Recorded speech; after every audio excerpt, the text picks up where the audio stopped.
All right, welcome back for some basic heavy bag work, the fundamentals. Get yourself a good pair of hand wraps. These are gel wraps, so it's a glove plus a wrap around the wrist. Does not provide the same amount of protection as a traditional 180 centimeter Mexican style hand wrap, which is part elastic and part cotton. However, for time's sake, for convenience sake, I like using these.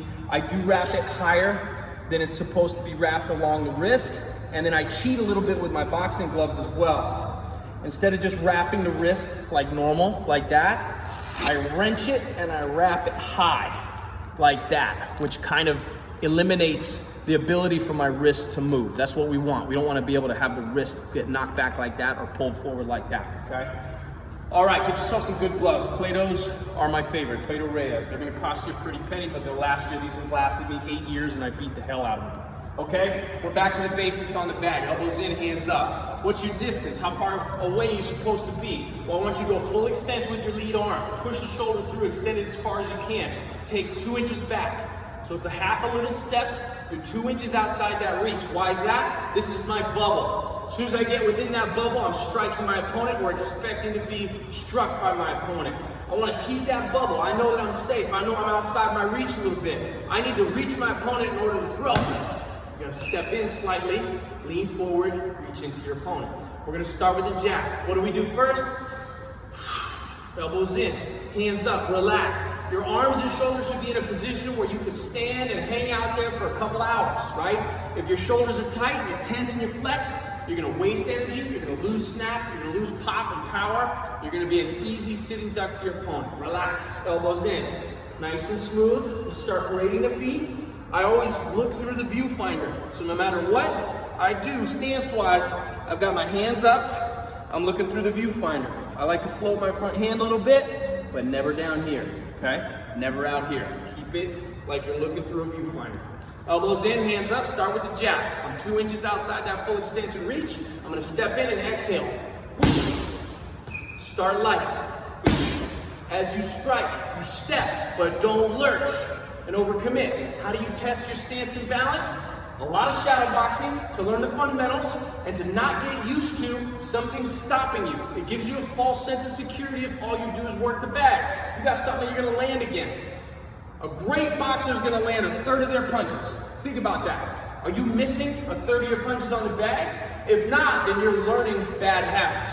You gotta learn how to miss. So throw the jab outside the bag. Is your stance good, or are you falling all over yourself?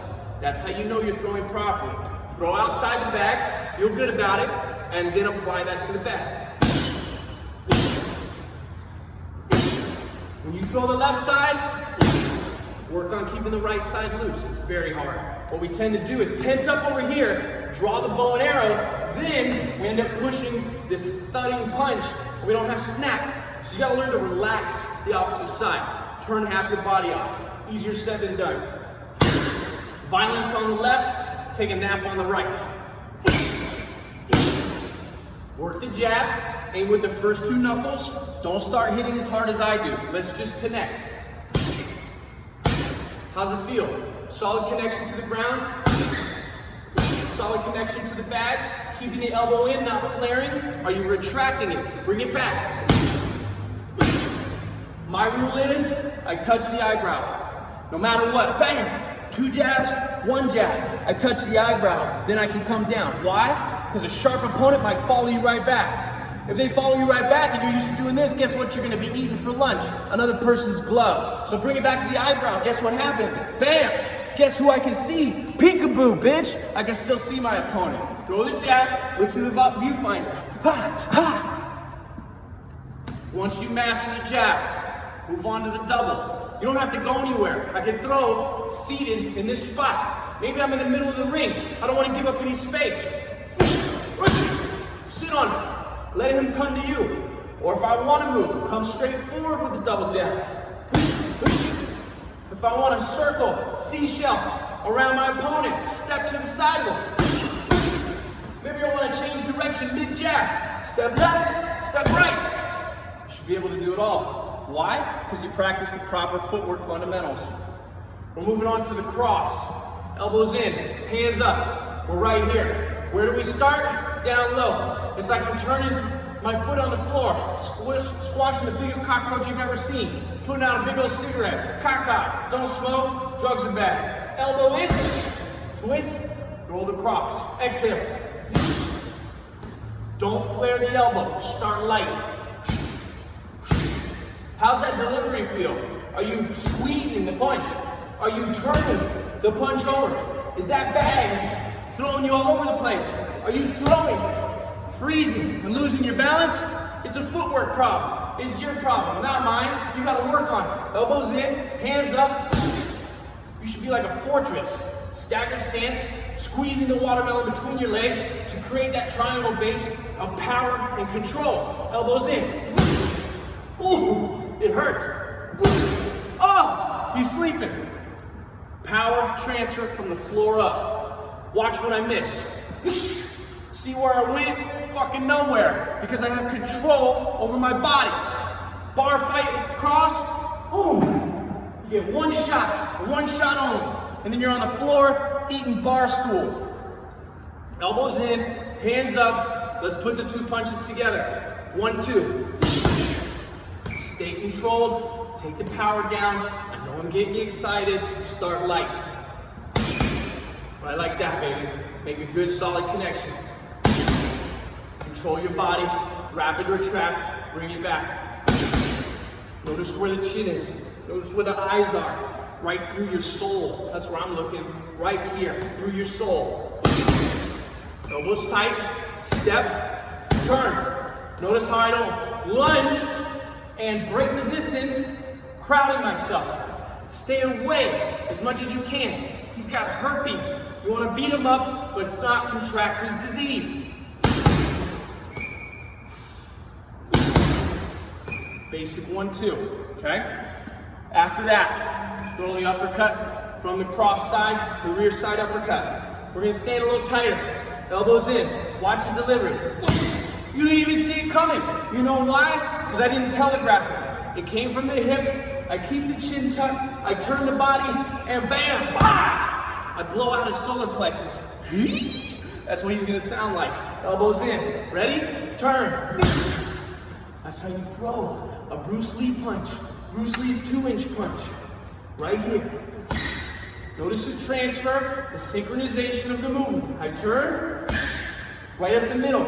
You're not seeing this, opening up. You're not seeing this, dropping the other hand. Tight, control, power. I'm gonna throw the lead uppercut. You gotta set it up, right? I can't throw it from here. I'm gonna throw like I threw across. I'm gonna be in a half a step. As I retract, I bring the left uppercut or lead uppercut across and bring my power through by turning the front hip, front foot. Watch. See the delivery? Coming up into his face. We're coming straight into his liver, his kidneys. Right from here. Okay? It's all about transferring, retract, and pull the rear side to help provide speed, power, and centrifugal force on the front side. Elbows in, engage the inner thighs. Start light, start easy, or you will hurt yourself. We're gonna throw the hook, right? Again, we load like we threw across. I'm gonna rapidly retract that side back. Slam that heel down for base and foundation. Bring the front side through, leading with the hip, pulling the shoulder over. Notice the ending position. I'm here. It's like I'm rolling it through and finishing down onto my right foot. Watch. Follow through. Watch what happens if you don't bring the chest and the hip around. You get knocked onto your heels, you lose at least 50% of your power. Rotate through. Think about a corkscrew. I'm starting high in the corkscrew and then wham, bringing it all through. Wham, from here. Twist it, rotate, use that rotational force to your advantage. Take this hand, pull it through. Take this hand, pull it through. First one, I'm gonna show you. I'm gonna rotate the hand, turn it over. That's how I like to throw my hook majority of the time. Go from here, I throw, turn it over. People hurt their hands here all the time. They don't have proper distance or mechanics on the punch. You jam your thumb, you jam your pinky, you can get what's called a boxer's fracture. That's why it's best and safest to learn thumb up. Coming across, like you're gonna grab and kiss someone, okay? But instead you're gonna kiss them with your fist. Bring it across, okay? Pull this side. As I throw, I open the shoulder, watch. I go to turn the hook, I open first. Here, it's closed, open, closed, open. What happens is I open and snap through. Watch it fast. Wham, wham. You gotta open momentarily to deliver the hook. You open the chest and shoulder, then you snap through because the hip has pulled you across. I'm gonna start turning the punch over for the first two. I'm gonna bring the thumb up for the last two. You see a slight difference. Here, okay? Now I'm gonna turn the hand, thumb up, safer to learn on, okay? A little more snap to it. Maximum power, they're both gonna hurt somebody. You can practice both. I recommend learn with the thumb up. Last drill of the day. 1, 2, 1, 2, basic foundation of work. We learn how to step and punch at the same time. I'm controlling distance. I can move into my opponent. I can move away from my opponent. I can move to the side. I can move to the other side. The shoulders, the elbows, the hands, everything's relaxed until the moment of impact where I squeeze and I grab the punch. I'm able to stay mobile and get myself into trouble and out of trouble at will. I am not cemented in one space. Can you do it? Can you get consistent? Can you find a rhythm? Practice, practice.